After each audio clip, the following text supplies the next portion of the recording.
It was March 15th, 44 BC, and Julius Caesar had now conquered Pompey, his enemy, and he was now dictator of Rome. And Caesar was in the habit of doing all kinds of things that were offensive to the Roman Republic. The most notorious of which is he would have stationed wherever he went a golden throne, and he would sit around men that were supposed to be his equals on the throne, sometimes not even rising in their presence, and sitting like a lord or like an emperor.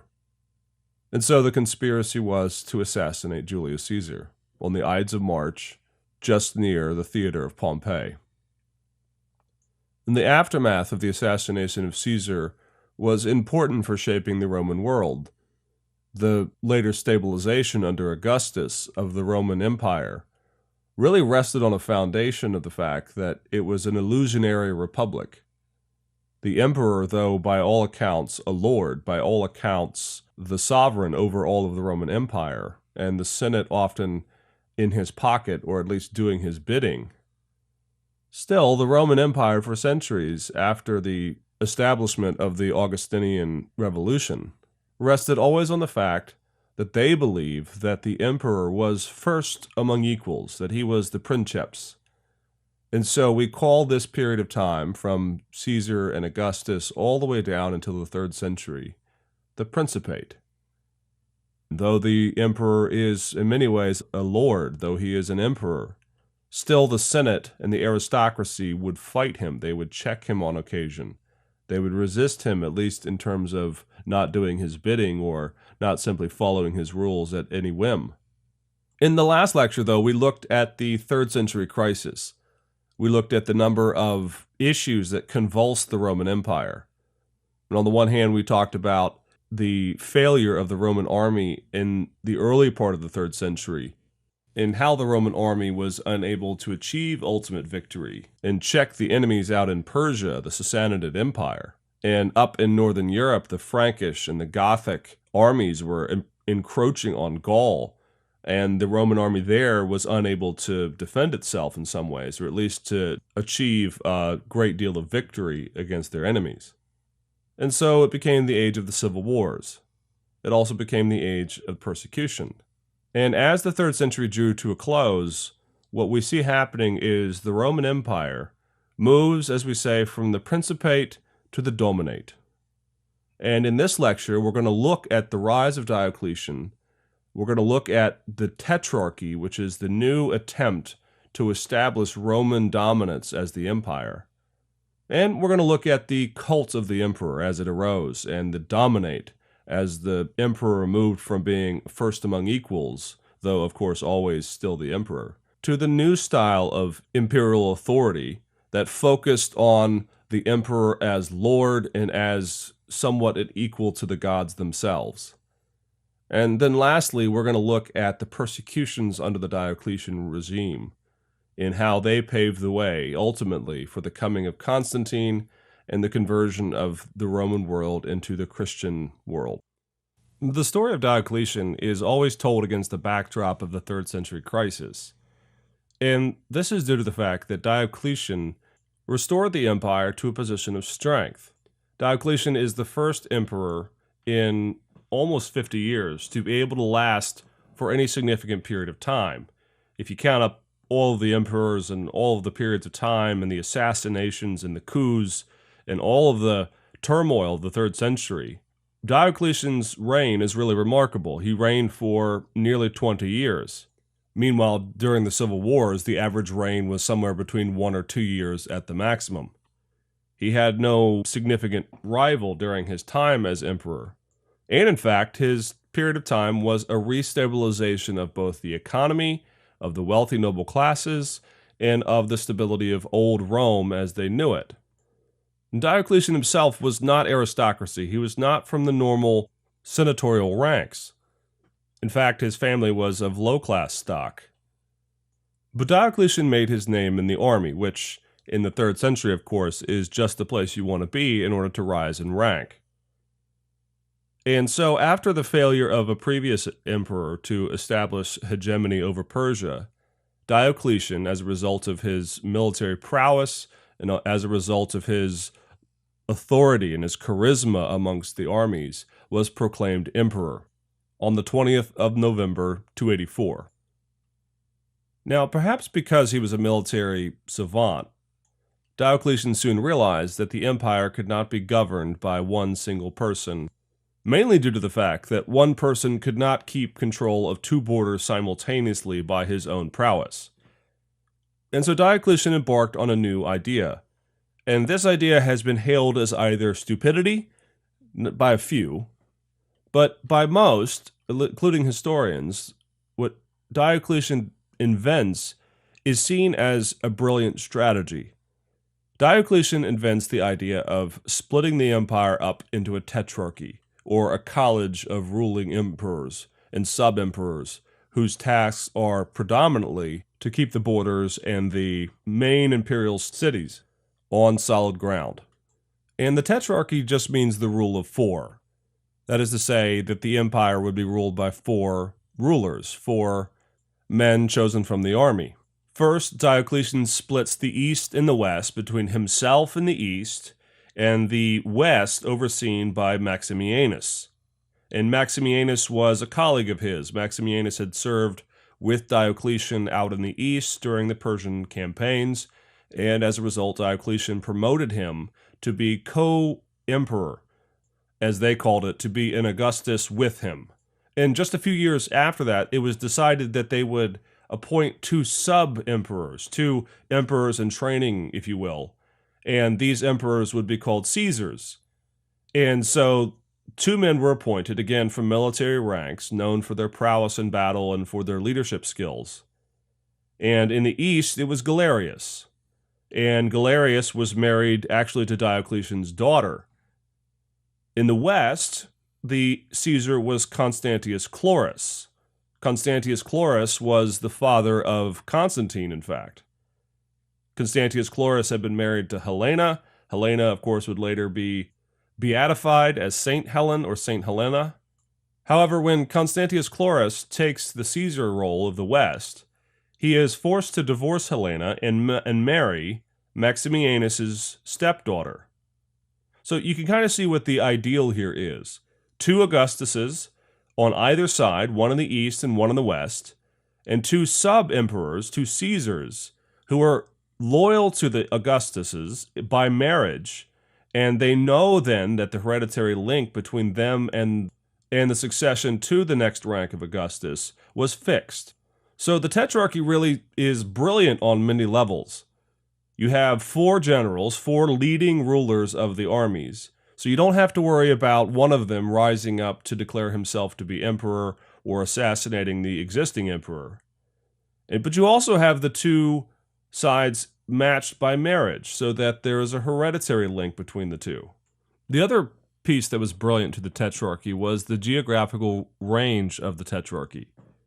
In the west, you had two main centers of imperial power. The Caesar, Constantius, took the city of Trier, and Trier is perfectly stationed to beat down both the Gothic barbarian tribes as well as to ensure that Gaul and Britain maintained loyalty to the empire. The Augustus in the west kept his palaces in Milan. Milan allowed the emperor there to keep an eye on what was happening in the southern Mediterranean world. And Rome at this time is suffering from the Berbers down in Africa who are frustrating the Roman armies in these regions. And so having an Augustus in this region proved valuable.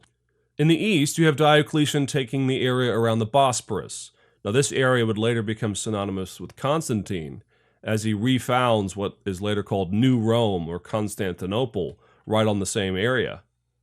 But Diocletian takes this region in particular because it is the wealthiest region, it is the seat of power, and it is also the area where the main Augustus, Diocletian, wants to keep an eye on the Persian East.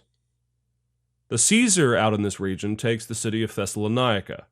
And so when you look at the map as a whole, you have all four of the Tetrarchy, the two Augustuses and the two Caesars, ruling across a geographical span that essentially comprised the Roman Empire. And so really the Tetrarchy is a brilliant invention. The four rulers issued edicts together. The four rulers were often depicted together, though of course everyone knew that Diocletian was the man in charge in many ways. And everyone assumed that the succession of the Tetrarchy was fixed. Because Diocletian and Maximianus had appointed Caesars who were also bound to them by marriage, to their daughter or stepdaughter, the process of the succession went quite smoothly. In fact, in 305, Diocletian decided that as his health was failing and as a sign of the stability of the Tetrarchy, Diocletian decided that he was going to step down. He also prevailed on Maximianus to step down. And so the two Augustuses in both the east and the west step down, and into their places rise the Caesars. Constantius Chlorus arises, moves up to the point of being Augustus in the west, and out in the east, Galerius is appointed Augustus. Now, it's at this point that the Tetrarchy begins to experience trouble. Galerius had a son. The son's name was Maxentius. And as we've seen, Constantius Chlorus' first son was Constantine with Helena. Now, both of these sons were passed over for the Caesarships. And that is going to be the thing that brings the Tetrarchy to its knees. For whatever reason, Galerius decided that he wanted to impose the Caesars of both the East and the West. In his own empire in the East, he appointed his nephew, Maximianus II, to be the Caesar, bypassing his son Maxentius. He also, in the West, required that Constantius Chlorus not appoint his son Constantine, but instead appoint his own man Severus to be the Caesar. And at least according to the army politics of the day, this was a big problem. The army did not like the fact that the great military sons of the great generals, who were now the Augustuses, were being passed over. This was an insult, and in fact, they did not wish to abide by Galerius's rules. And in fact, within a year, by 306, two major imperial armies had rebelled against the decision of Galerius to appoint Caesars that were not in the proper succession. And so, in 306, as Constantius Chlorus was up in Brittany attacking the Picts who were rebelling up in the north in what is modern-day Scotland, he died in 306 in the city of York, and the army immediately proclaimed Constantine to be the new Augustus. In the Roman regions, Maxentius is quickly proclaimed in 306 as well to be a rival imperial choice. As a result of this, the Tetrarchy eventually turned into another civil war. At one count, there were 6 rival breakup groups in both the East and the West, as different army toughs and as different generals were vying to be the next in line for either the Augustus or the Caesar. And in the West, the fight between Constantine and Maxentius would eventually come to a pitch, and Constantine would come to the throne and at the same time convert, which we will look at in the next lecture. Despite the failures of the Tetrarchy, though, we should not cast it aside as being irrelevant or being a bad idea. 20 years of the reign of Diocletian is certainly preferred to repeated assassinations and military civil wars. And just because the army returned to its old habits after 20 years is really more a sign of the impossibility of the army to be appeased than it is anything else. The Senate certainly wasn't going to keep them cowed, and the Tetrarchy at least had the opportunity to do this. Still, it was during Diocletian's reign that we actually see a number of changes in the way that the empire and the Roman identity began to shift and adapt. And this adaptation would have drastic consequences for Christians. Diocletian has been somewhat misunderstood by historians over the years. You really have a difference of opinion. Some see him as a progressive, as something of a liberal in many ways, at least politically speaking. The fact that he would take his empire and divide it up between 3 other men is certainly noble in many ways. At least it shows that he has a certain level of humility, or at least that's how we might see it in today's world. Other historians, though, have found Diocletian to be something of a conservative. They've pointed out the extent to which Diocletian focused on and expanded the traditional gods and the worship and the cultic practices of the traditional gods amongst the Roman pagan world. And really what's going on here, though, is a bit of both.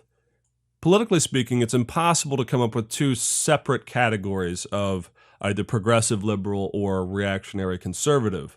Those two differences come to us down from the modern world, from the modern British world of the Whigs and the Tories, and all the way down to the U.S. Constitution and the constant two-party system that the American world has developed.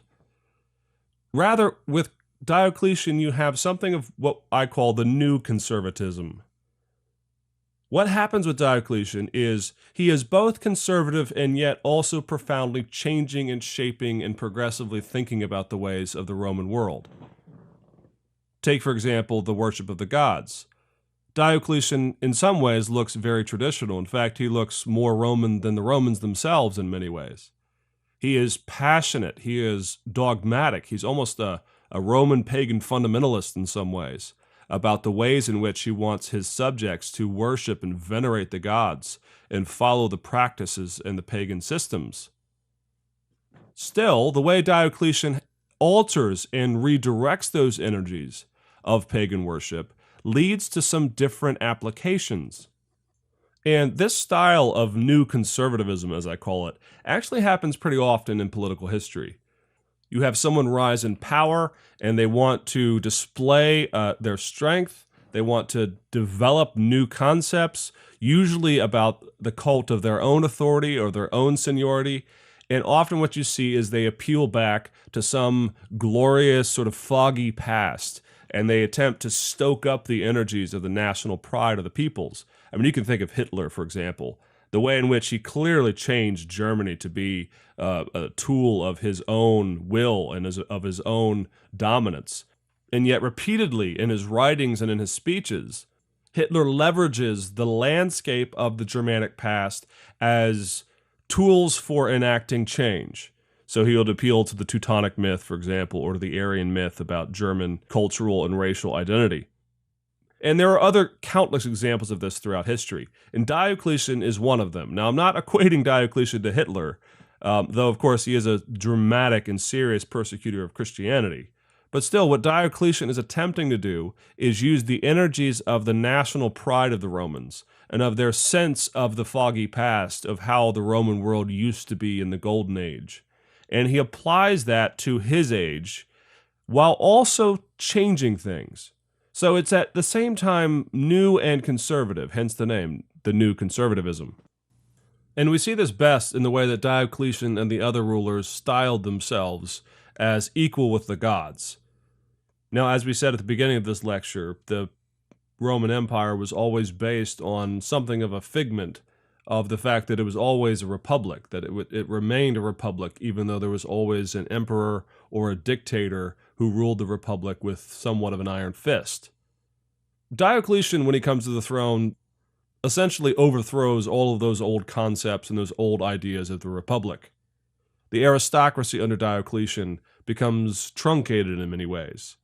Diocletian doesn't even attempt to show the aristocracy that he sees himself as their equal or that they are in any ways his equal.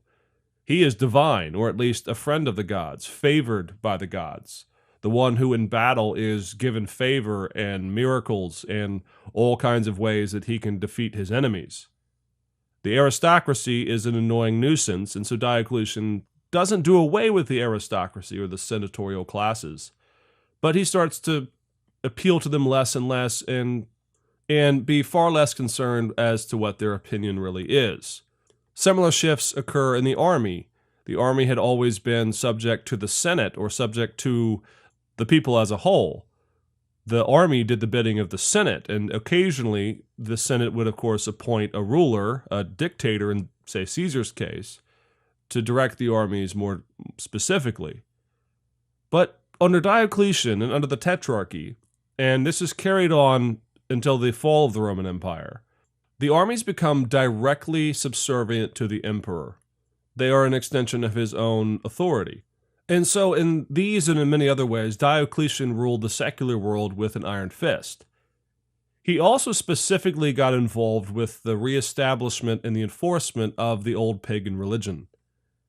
We know that Diocletian and the other rulers with him spent large sums of money establishing pagan rites and worship, and in some cases, fixing or building temples to the gods. Diocletian himself was almost maniacal about observing the feast days and the sacrifices to the various gods.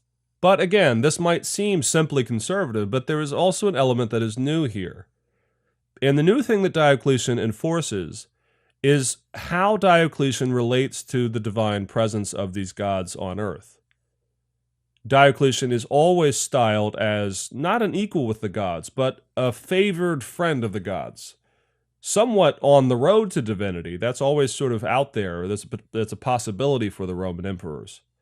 That if the gods see the emperor as particularly virtuous or as someone of significant stature, though as a human he can be elevated to the status of a god. This is what happens to Hercules, for example, at the end of his life in classic mythology. He becomes a god.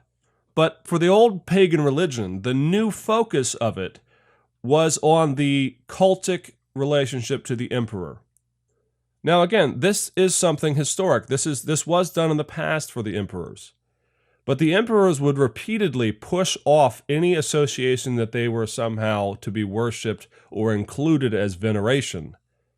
Diocletian doesn't have those qualms. He wants to be seen as superior, as above the fray of the hoi polloi, of the average common person, including the aristocracy. He is above them as well. And the way he enforces this is through traditional pagan worship. And therefore, because of this new conservatism, this renewed paganism that takes a new shift that is directed towards the emperor, Christians, again, come under persecution. And the Diocletian persecutions are considered to be the great persecutions. They are the worst, the most extensive, and they are the ones that last the longest. In the last lecture, of course, we noticed the Trajan-Decian persecutions as well as the Valerian persecutions. And both of those, while significantly painful for the church, actually didn't last very long. Both the emperors were either captured and killed, or the persecutions came to an end in a short period of time. Under Diocletian, though, the persecutions are global, they are permanent, and they last for over a decade. And Diocletian is particularly vicious about this. Seems very clear that Diocletian wants to not only persecute and destroy the Christians, but he knows that because the Christians are unwilling to sacrifice to the gods and that taking part in civic worship is actually to betray the faith, he actually takes steps to attempt to fracture the church, to divide it. There's one case after the persecutions have gone on for some time where Diocletian offers what he calls mercy, in which he appeals to the bishops and the priests who are in prison, and he says to them that if they just offer a small sacrifice, he'll let them return to their homes and no longer be tortured. You see in this that cruelty, that he knows that if he can get the leadership in particular to backslide, to cave in, to make an offer of sacrifice to a pagan god, that it will not only cause the Christians to have pain and feel as if they've lost something individually, but when they return to their churches, these leaders will now be discredited for having been released because they denied their Lord. It's uncertain what specifically set Diocletian off, though we do have from a couple of sources the story that as Diocletian was offering a sacrifice during one of the public holidays, in which all people were required to at least come and witness, that certain Christians made the sign of the cross as he slayed the animal during the sacrifice. And what happened is the sacrifice returned an ill omen, we are told. That is to say that the gods were seen as being unhappy, and then people put two and two together, that the Christians made the sign of the cross as this animal was sacrificed, and therefore they had angered the gods and brought down wrath on the entire area. Whatever the case, on February 23rd, 303, at the feast of the god Terminus, who is the god of the boundaries, the terminal limits, we might say, he was associated with the traditional gods of Rome, of Romulus in particular, who had defined the boundaries of the city of Rome herself. And so the god Terminus was considered to be very powerful and very important. And on this day, on this feast day, Diocletian issues an edict declaring that all Christians are to be persecuted. And what he's saying by this is that he has drawn a limit, that just as the god Terminus drew the limits of the city, now Diocletian has drawn the limits of what he will tolerate. And from this point on, Diocletian becomes a persecutor of all kinds of minority religions, not just Christians, but in particular Christians. He enacts a persecution, for example, of the Manichaeans. And the Manichaeans are a group that had developed a dualistic philosophy and theology based on their experience with Zoroastrianism. They're occasionally confused as a Christian heresy, but in fact they're another religion entirely. The Christians, though, took the brunt of the persecution. They were now afforded no legal rights whatsoever. They could not appeal their case to any legal court. They could be subject to torture. They could be subject to all kinds of penalties that would be withheld from Roman citizens. And again, all Christians are required to make sacrifice. All citizens, in fact, are required to make sacrifice. Across the vast majority of the Roman Empire, if not all of it, the Christians experienced the harshest persecutions that they would ever face since the time of the apostles. And this new emperor, this Diocletian, this man who styled himself to be a friend of the gods, was somewhat cruel in his persecution of the followers of Christ. So violent were these persecutions that the earlier rumblings under Decius and under Valerian now reached their full potential. The Donatists, for example, in North Africa, and other break-off groups, hardliners who felt that the Christians had backslid, or that their faith was now voided, or even that they needed to be rebaptized. All of these issues became prevalent in the church. The Diocletian Revolution seemed to never end. It was over 10 years.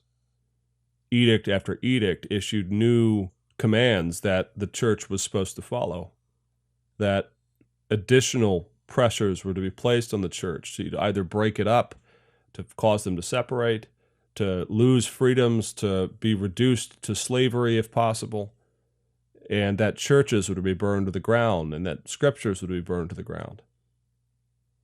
And so as we get to the end of the Diocletian Revolution, it really is almost impossible to assume that within just a couple of years, the Christian world would be back on its feet, and that the emperor himself would not be persecuting the church, but would be expressing his own personal faith for Christ, and that he would be expansively extending rights and privileges and comfort and help and aid to the church.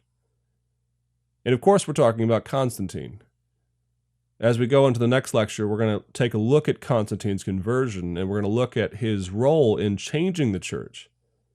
But we need to acknowledge now that from the vantage point of the Christians who were on the ground under Diocletian, it is almost impossible to believe that someone who would be a Christ follower would follow Diocletian as the ruler of Rome. Just a few years after Constantine comes to the throne, in fact, there is the Council of Nicaea, which we'll look at in the next lecture. But now we can point out the fact that the bishops who attended Nicaea, many of them had suffered persecution.